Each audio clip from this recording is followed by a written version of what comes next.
Hello student, NCERT गणित कक्षा 10वीं के आज के सेशन में आप सभी का स्वागत है। कक्षा 10वीं की गणित के चैप्टर नंबर 5 जिसमें समांतर श्रेणी दी गई है, आज हम उससे संबंधित सवाल यहाँ पर इस सेशन में हल करेंगे। तो देखिए, हम जिस सवाल को हल करना चाह रहे हैं उस सवाल को हम सबसे पहले पढ़ लेते हैं। सवाल दिया गया यहाँ पर देखिए, यदि किसी एपी मतलब समांतर श्रेणी के तीसरे और नौवें पद, देखिए यहाँ पर तीसरे और नौवें पद का मान दिया है। देखिए तीसरे पद का मान दिया है 4 और नौवें पद का मान दिया है यहाँ पर ऋण 8। तो इसका कौन सा पद शून्य होगा ये हमें बताना है। एक श्रेणी है, उस पर कौन सा पद शून्य आएगा जिस श्रेणी का तीसरा और नौवां पद क्रम से 4 और 8 है। तो हमें यहाँ पर पदों की संख्या बताना है कि कौन से नंबर का वो पद होगा जिसका मान शून्य आएगा। चलिए इसको हम पहले लिखते हैं क्या क्या इस पर दिया गया है। दिया है तीसरा पद,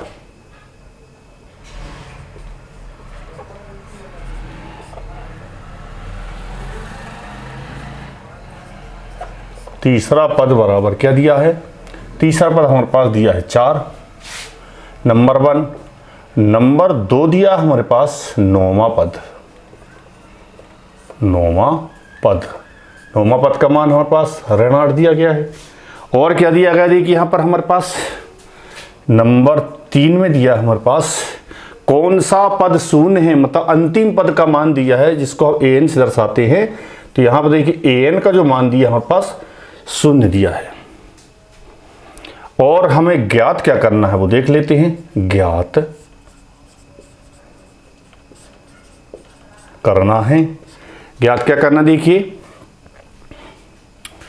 हमें यहां पर वो पद का नाम बताना है जिसका मान शून्य आ रहा है, मतलब हम पदों की संख्या मतलब n का मान हमें यहां पर क्या करना है, ज्ञात करना है।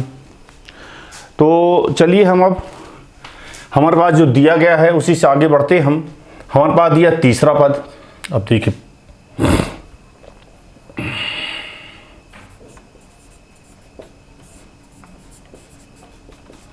प्रश्नानुसार क्या दिया है, तीसरा पद बराबर हमारे पास 4 है। तो तीसरे पद का सूत्र क्या है, a धन 2d बराबर 4 दिया है, जिस समीकरण नंबर 1 बन गया। अब हम पुनः प्रश्नानुसार फिर देखते हैं। हम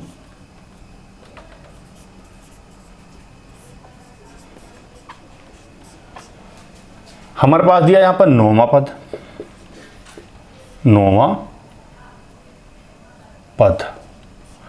पद का मान दिया हमारे पास ऋण 8।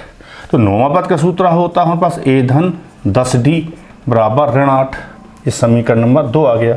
यहाँ देखिए तीसरा a धन 2d का सूत्र ऐसा होता, देखिए यहाँ पर कच्चे में समझ लेते हैं इसको। जैसे nवें पद का सूत्र होता है हमारे पास an बराबर a plus n minus 1 into D होता है। तो a धन, जैसे मान लो हमारे पास तीसरा पद दिया है तो n का मान 3 है, 3 ऋण 1 इंटू डी। तो a धन 3 में से 1 गया 2d।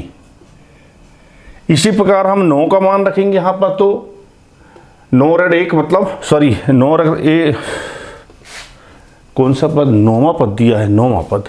तो a प्लस 8d आएगा, तो यहाँ पर 9 ऋण 1 8 हो जाएगा, 8d। इस प्रकार से हम तीसरे पद या नौवें पद का सूत्र लिखते हैं।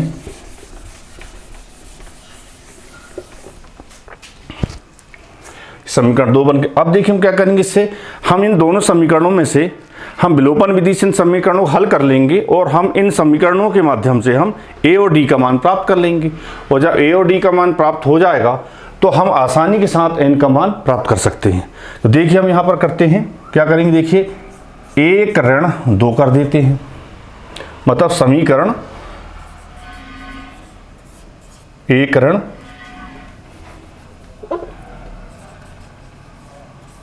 समीकरण 2।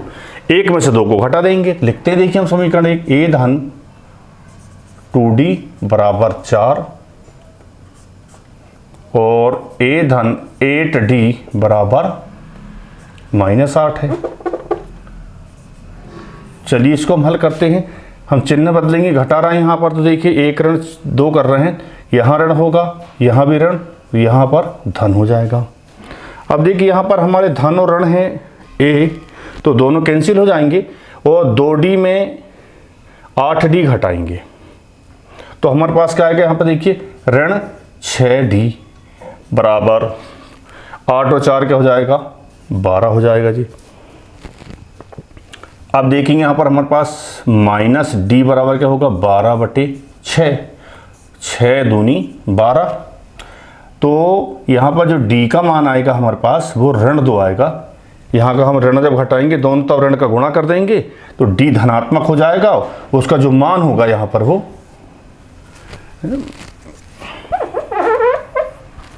ये देखिए। तो हमारे पास देखिए यहाँ पर हम पर d का मान प्राप्त हो चुका है। अब हम क्या करेंगे, देखिए इस d के मान को समीकरण 1 या 2 में रख देंगे। तो चलिए हम इसको समीकरण 1 में रखते हैं। d का मान समीकरण 1 में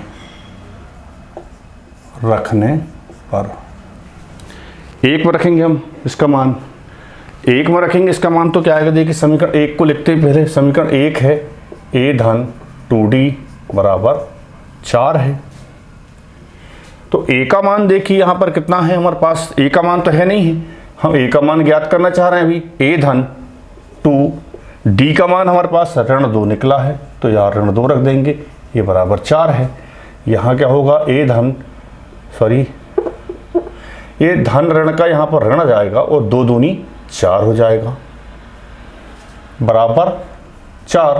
अब हम 4 का पक्षांतर करेंगे, ये 4 पहले से है राइट हैंड साइड में, इस लेफ्ट हैंड साइड वाले ऋण 4 का पक्षांतर करेंगे तो यहाँ पर धन 4 होगा और a का मान हमारे पास यहाँ पर 8 प्राप्त होगा। ये देखिए हमारे पास a का मान भी मिल गया है। अब हमें n का मान प्राप्त करना है, तो n के मान प्राप्त करने के हम nवें पद का सूत्र लिखेंगे। यहाँ पर nवें पद का सूत्र क्या होता है, देखिए an बराबर a plus n-1 into D होता है। अब हम इस सूत्र में हमारे पास जो जो मान यहाँ पर दिए गए हैं या हमने उनको ज्ञात किए हैं उन मानों को यहाँ पर हम रख देंगे। तो देखिए हमारे पास an का मान ये दिया, देखिए आप यहाँ पर an का मान 0 दिया है, उसका मान हम 0 रखेंगे,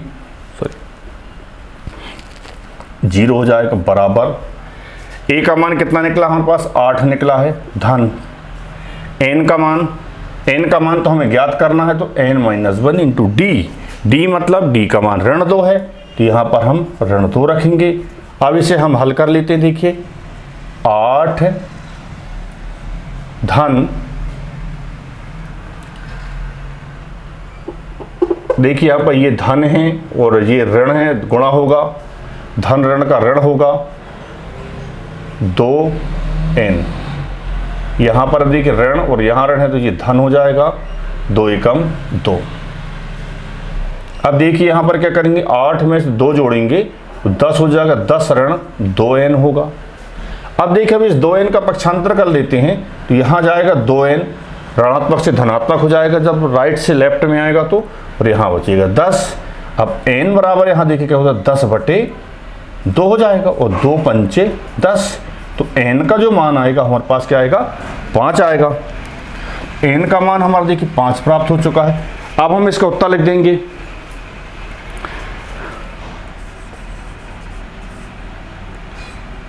आता है जो समांतर श्रेणी AP है, आता है AP के n का मान 5 निकला है, AP के 5वें पद का मान 0 होगा। यही हमारे इस सवाल का उत्तर है। इसमें एक चीज़ और चाहे तो समझ सकते हैं कि 5वां जो पद होगा वो 0 होगा या नहीं होगा। तो हम यहाँ पर जो प्रथम पद ए है उसके बाद जब हम डी का ऋण 2 जोड़ते जाएंगे जो 5वें पद में जो होगा तो वहाँ पर 0 आ जाएगा वो। ठीक है, थैंक यू।